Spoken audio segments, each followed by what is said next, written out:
اعوذ باللہ من الشیطان الرجیم بسم اللہ الرحمن الرحیم اللہم قل لولیک الحجۃ ابن الحسن صلواتک علیہ وعلی آبائہ فی هذه الساعة وفی کل ساعة ولیا وحافظا وقائدا وناصرا ودلیلا وعینا حتی تسکنہ ارضک طوعا وتمتعہ فیہا طویلا اللہم صلی علی محمد وآل محمد السلام علی الحسین وعلی علی بن الحسین وعلی اولاد الحسین وعلی اصحاب الحسین اللہم صلی علی محمد وآل محمد اللہم ارزقنی شفاعت الحسین یوم الورود اللہم ارزقنی شفاعت الحسین یوم الورود اللہم ارزقنی شفاعت الحسین یوم الورود اللہم صلی علی محمد وآل محمد اعوذ باللہ من الشیطان الرجیم بسم اللہ الرحمن الرحیم والتین والزیتون وطور سینین وهذا البلد الامین ولقد خلقنا الانسان فی احسن تقویم صلوات اللہم صلی علی محمد وآل محمد۔ عزیزان محترم، سامعین گرامی قدر، کہ خداوند متعال کی ذات اتنی بلند ہے کہ خدا فرما رہا ہے کہ انسان کو ہم نے احسن تقویم پر خلق کر دیا۔ خدا فرما رہا ہے کہ میں نے انسان کو ایسا خلق کیا کہ اس انسان کو کوئی اور بھی خلق نہیں کر سکے گا۔ پوری کائنات کو خداوند متعال نے بہت خوبصورت خلق کیا عزیزان محترم۔ آپ دیکھتے ہوں گے خدا نے کتنے پہاڑوں کو کتنی اونچی اونچی چٹانوں پر بنایا، اور کتنے آسمانوں کو خلق کیا، 7 آسمانوں کو خلق کیا، 7 زمینوں کو خلق کیا، جنگلات کو خلق کیا، کائنات کا اتنا خوبصورت نقشہ بنا دیا۔ لیکن خدا قرآن میں کیا کہہ رہا ہے کہ وَلَقَدْ خَلَقْنَا الْإِنسَانَ فِي أَحْسَنِ تَقْوِيمٍ، کہ صرف انسان ہے کہ جس کو ہم نے احسن تقویم پر خلق کیا ہے۔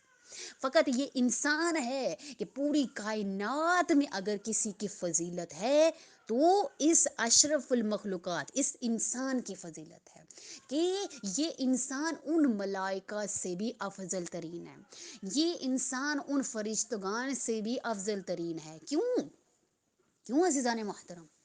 فرشتے جو پورا دن خدا کی عبادت کرتے رہتے ہیں، وہ ملائکہ جو پورا دن خدا کی عبادت میں مصروف ہوتے ہیں، کیوں انسان کی فضیلت اتنی ہے؟ اس لیے کہ انسان اپنے ارد گرد کے ماحول میں رہتا ہے، ایک معاشرے میں رہتا ہے، ہر وقت دوسرے کاموں کو بھی کرتا ہے، اپنے رشتہ داروں کو بھی دیکھتا ہے، اس کے معاملات اور ہیں۔ فرشتوں کا کام صرف خداوند متعال کی عبادت ہے، لیکن ہمیں خدا نے ایک معاشرے میں بنایا، ایک معاشرے میں بھیجا کہ تم لوگوں میں رہ کر میرے امر کو جاری کرو، میرے امر سے اخلاقاً اتنے بہترین بن جاؤ کہ تمہارے ہر عمل سے، تمہاری ہر گفتار سے، تمہاری رفتار سے کیا شو ہو کہ تم عقیدتی ہو، تم خدا کی ذات پر ایمان رکھنے والے ہو۔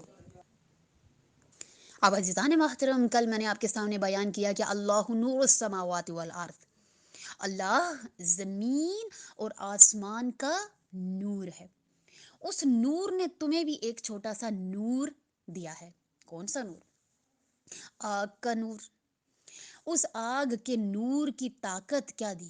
تم نے زمین کو کھودا، اس میں سے پیٹرول نکالا، تم نے زمین اور آسمان کی سطح کو چیرا، اور جا کے تم سمندری ہراؤں میں تحقیق کرنے لگے، تم نے خلا میں سیٹلائٹس بھی بنا لی، چاند کو بھی دیکھ لیا، چاند پر بھی پہنچ گئے، اس کی سطح پر بھی پہنچ گئے، وہاں تم نے زمینیں خرید لی، یعنی تم اس نور تک پہنچ گئے۔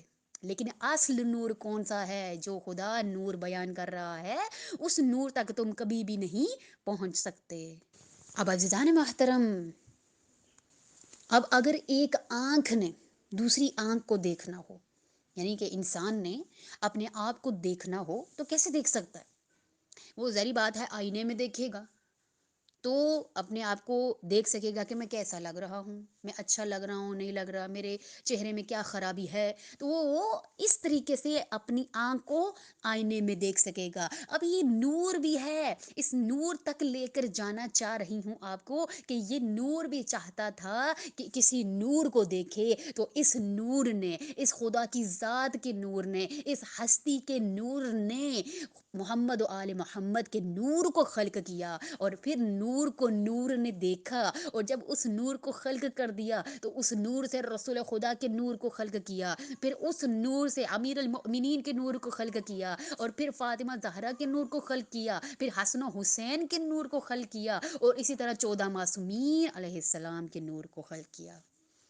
اور جب خدا نے چاہا کہ وہ پہچانا جائے تو ان ہستیوں کے نور کو جب خلق کر دیا تو ان ہستیوں نے پہچنوایا خدا کو، اس ہستیوں نے خدا کو لوگوں میں بتایا کہ کون خدا ہے، کون ہے توحید، کون ہے اصل حقیقت، جس نے کائنات کو خلق کیا، جس نے ہم سب کو خلق کیا ہے۔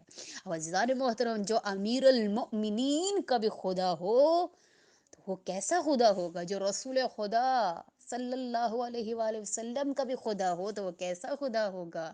وہ فاطمہ زہرا کا بھی جو خدا ہو، جس کی عبادت فاطمہ زہرا کر رہی ہوں، جس کی عبادت امیر المؤمنین کر رہے ہوں، جس کی عبادت مولا حسن کر رہے ہوں، جس کی عبادت مولا حسین سجدے میں جا کر اپنا سر کٹا کر رہے ہوں، واقعاً وہ ذات بلند ترین ہے۔ اب خداوند متعال نے 14 ہستیوں کو بنایا تاکہ پتہ چلے کہ وہ کیسا جبار ہے، وہ کیسا قہار ہے، وہ کیسا رحیم ہے، وہ کیسا رحمان ہے، وہ کیسا خدا ہے کہ جس کی 99 صفتیں بیان ہوتی ہیں۔ یہی 99 صفتیں اگر کسی ہستی میں دیکھنی ہیں تو امیر المؤمنین کی ذات میں دیکھ لیجئے، وہی صفتیں پائی جائیں گی، وہی صفتیں رسول خدا کی ذات میں پائی جائیں گی، کیونکہ خدا کہہ رہا ہے کہ جب میں چاہتا تھا کہ میں پہچانا جاؤں تو میں نے ان ہستیوں کو خلق کر دیا۔ اب عزیزان محترم، مجھے کیا پتا تھا کہ رحیم کسے کہتے ہیں؟ یہ تو تب میں نے دیکھا کہ جب محمد اور آل محمد اور محمد صلی اللہ علیہ وسلم کی ذات طائف میں پتھر کھا رہی تھی، جب رسول خدا نے طائف میں اتنے پتھر کھائے کہ رسول خدا خود فرماتے ہیں کہ جتنا ظلم و ستم مجھ پر ہوا کسی نبی پر نہیں ہوا۔ اتنے پتھر رسول خدا کو مارے گئے کہ رسول خدا آگے سے ایک لفظ بھی نہیں کہہ رہے۔ کیوں نہیں کہہ رہے؟ کہ رسول خدا جانتے میری امت معصوم ہے، میری امت نہیں جانتی میرا رتبہ۔ ایسا رحیم رسول جس کی امت کا بانی ہو، واقعاً اس امت کو چاہیے کہ وہ رسول کی خاطر گناہ نہ کرے، وہ رسول خدا کی خاطر کوئی ایسا عمل انجام دے کہ میرے رسول خدا خود خوش ہو جائے۔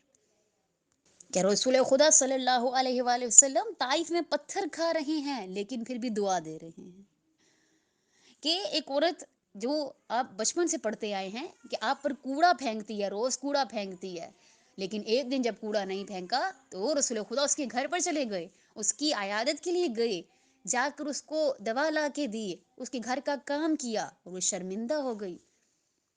کہا کہ جس کا رسول ایسا ہو اس کا خدا کیسا ہوگا۔ عزیزان محترم، یہ ہے احسن تقویم، یہ ہے وہ انسان کے جو احسن تقویم سے بھی جن کا رتبہ بلند ترین ہے۔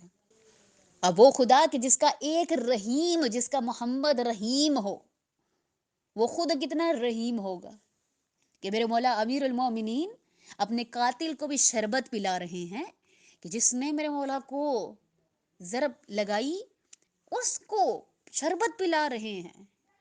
جب رحمانیت کی صفت، یعنی یہ رحمانیت کی صفت امیر المومنین میں اتنی زیادہ ہے تو ان کے خدا میں کتنی ہوگی۔ جب یہ امیر المومنین رحمانیت کی اس درجے پر ہیں، اس منزل پر ہیں، تو خدا کی ذات کتنی رحیم ہوگی۔ ہم کتنا کچھ کہتے ہیں کہ ہائے میرے پر بلائیں نازل ہو گئی، یہ سارا قصور خدا کا ہے، میرے نصیب میں لکھا تھا۔ آپ نے اپنا نصیب خود لکھا ہے، آپ نے گناہوں کو انجام دے کے اپنے اوپر ان بلاؤں کو خود نازل کیا ہے، تو خدا سے کیا آپ شکوہ کرتے ہیں، کیا شکایتیں کرتے ہیں؟ لیکن پھر بھی وہ رحیم خدا کہتا ہے کہ ایک بار میرے پاس آؤ، میں 70 ماؤں سے بھی زیادہ محبت کرنے والا. ایک ماں کتنی محبت کرتی ہے، جان دے دیتی ہے بچے کی خاطر، وہ 70 ماؤں سے بھی زیادہ محبت کرنے والا. عزیزان محترم، خدا کی رحمانیت سے مایوس مت ہوں. اب میرے مولا سجاد علیہ السلام علی اکبر کے قاتل کو معاف کر رہے ہیں. کیا میرے مولا کی صفت ہے کہ علی اکبر کے قاتل کو معاف کر دیتے ہیں. یہ ہے رحمانیت. یہ رحمانیت کی منزل پہ میرے مولا سجاد رحمانیت کی اس منزل پر ہے، تو ان کا خالق کس رحمانیت کی کس منزل پر ہوگا. عزیزان محترم، وہی تو خدا فرما رہا ہے کہ جب مجھے حب ہوئی کہ میں پہچانا جاؤں تو میں نے ان ہستیوں کو خلق کیا. میں نے ان کے اندر رحمانیت کی صفت بھی رکھی، میں نے ان کے اندر رحمینیت کی صفت بھی رکھی، رحمت کی صفت بھی رکھی، شفاعت کی صفت بھی رکھی، کہ یہی ہے جو شافع محشر ہیں، یہی ہے جو ساقی کوثر ہیں، یہی ہے جو شافع محشر ہیں. اب عزیزان محترم، یہ خدا کہہ رہا ہے کہ میں چھپا ہوا خزانہ تھا. یعنی اللہ کب سے تھا؟ ماضی کی بات ہو رہی ہے نا یہاں پر، ماضی بعید کی بات ہو رہی ہے. ماضی قریب ہوتا ہے، ماضی بعید ہوتا ہے ایک، اور ایک ماضی قریب ہوتا ہے. اب یہ جو لفظ بیان ہوا ہے، یہ جو حدیث قدسی ہے کہ کون تو مخفین، یہ ماضی کی بات ہو رہی ہے. ٹھیک ہے، نہیں ماضی قریب سمجھ لیں اس کو. ان کو اگر یعنی ہم اس کو ماضی قریب سمجھ لیں تو تقریباً 1000-2000 سال پہلے خدا متعال کی ذات تھی، اس سے پہلے نہیں تھی. جو وقت میں بند ہو جائے اس کو خدا نہیں کہتے، جو وقت میں بند ہو جائے اسے اللہ نہیں کہتے. اب یہاں پر جو لفظ کنتو آ جائے، وہاں یہ صفت بیان ہو رہی ہے. اب یعنی یہاں پر جب کنتو آ گیا تو یہاں پر یہ بات بار بار آئے گی کہ خدا کب سے تھا. کنتو مخفین، یعنی اللہ نے کہا کہ میں چھپا ہوا خزانہ تھا. جب میں نے چاہا کہ میں پہچانا جاؤں تو میں نے محمد و آل محمد کے نور کو خلق کیا. اب اسی حدیث کو نبی صلی اللہ علیہ وسلم نے بیان کیا کہ کنتو نبیًا، میں نبی تھا. خدا نے اپنے لیے کنتو استعمال کیا اور نبی نے اپنے لیے کنتو کا لفظ استعمال کیا، اور وہاں یہ نہیں پتہ چل رہا کہ کب سے تھا. اب جب یہ نہیں پتہ چل رہا کہ خدا کب سے تھا، ویسے ہی نہیں پتہ کہ نبی کب سے تھا، ویسے ہی یہ نہیں معلوم کہ علی کب سے تھے. کنت نبیًا و آدم بین الماء والطین، یعنی رسول خدا فرما رہے ہیں کہ میں تب بھی نبی تھا کہ جب آدم مٹی اور پانی کے درمیان تھا.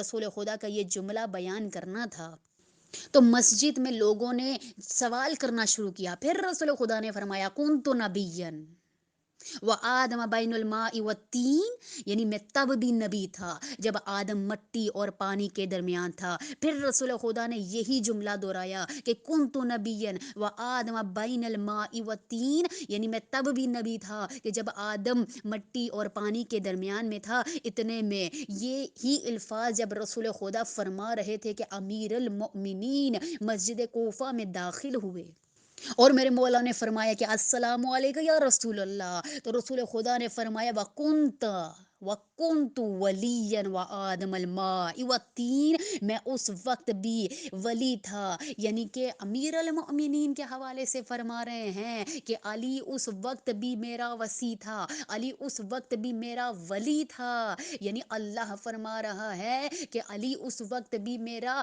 ولی تھا جب آدم مٹی اور پانی کے درمیان تھا. اب عزیزان محترم، آپ کو سمجھ آیا کہ کنتو جب آ جاتا ہے تو پتہ نہیں چلتا، پتہ نہیں اس بات کا ہوتا کہ جہاں یہ لفظ آ جائے تو وہاں وقت کا تعین نہیں کیا جا سکتا. جس طرح خدا کب سے ہے نہیں جانتے، جس طرح رسول کب سے ہے نہیں جانتے، اس طرح علی امام منست و منم خدائے علی، یعنی کہ یہ علی کب سے ہیں ہم یہ بھی نہیں جانتے. اب عزیزان محترم، آپ سمجھ گئے کہ یہ کنتو کا لفظ کہاں کہاں استعمال ہوا ہوگا. اب آپ کو میں لے چلتی ہوں غدیر خم کے موقع پر، اس غدیر خم کے مقام پر لے چلتی ہوں، اور وہاں بھی یہ لفظ خداوند متعال نے استعمال کیا کہ رسول خدا اس حدیث کو بیان کرتے ہوئے فرما رہے ہیں کہ من کنت مولا فہذا علی مولا. کہ جس جس کا جب جب سے مولا ہوں، یعنی جس جس کا میں جب جب سے مولا ہوں، اس کا تب تب سے علی مولا ہیں۔ اب عزیزان محترم کو یہ اشکال نہ کرے کہ علی کب سے مولا ہے، غدیر خم سے مولا نہیں بنے میرے مولا۔ علی تب سے مولا ہیں جب سے خدا ہے، علی تب سے مولا ہیں جب سے توحید ہے، علی تب سے مولا ہیں جب سے امامت ہے، جب سے خدائی ہے، علی تب سے میرے مولا ہیں۔